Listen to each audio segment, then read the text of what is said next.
নবীজির বিবি হযরতে খাদিজা রাদিয়াল্লাহু তাআলা আনহা এত বড় দামি বান্দি দুনিয়া থেকে বিদায় নিয়ে চলে যাবেন।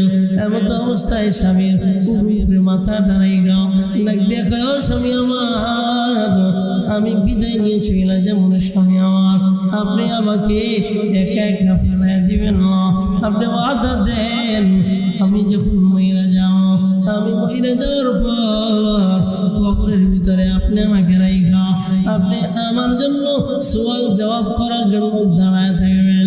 শুধু চাই না আপনার পোশাকটা দিয়ে আমার গায়ে জুব্বা লাগায় দিবেন, আমার গায়ে জামাটা লাগায় দিবেন। ও নবী আমার, আমি কেমন অন্ধকার কবরে থাকবো রে শ্বশুরে এটা আমি আমার এক মাই এক মুষ্টি টাকা দুইজনে আল্লাহ কবুল করো, চিল্লা বলেন আমিন। নবীজি আমার ও মাজানেরা একটু শোনো না, স্বামীকে ভক্তি করো বাপ, স্বামী যত খারাপ হোক স্বামীকে ভালোবাসবা, স্বামী যত খারাপ হোক বুঝানোর চেষ্টা করো মা, স্বামীর থেকে সব সময়ের জন্য ক্ষমা চেয়ে নিবা, সব সময়ের জন্য মাফ চেয়ে নিবা।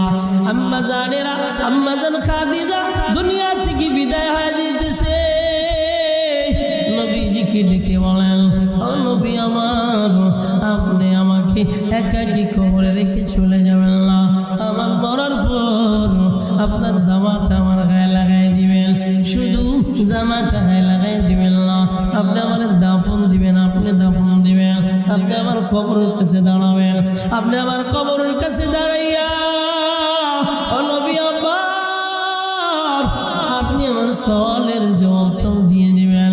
নবীজি কয় এই মূল আলোচনা এখান থেকে, নবীজি বলে ও খাদিজা টেনশন করিও না, তোমার আরো দুইজন সতীন জান্নাতে আছে, তুমি তাদের সঙ্গে মিলিত হইবা, চিল্লা বলেন না সুবহানাল্লাহ।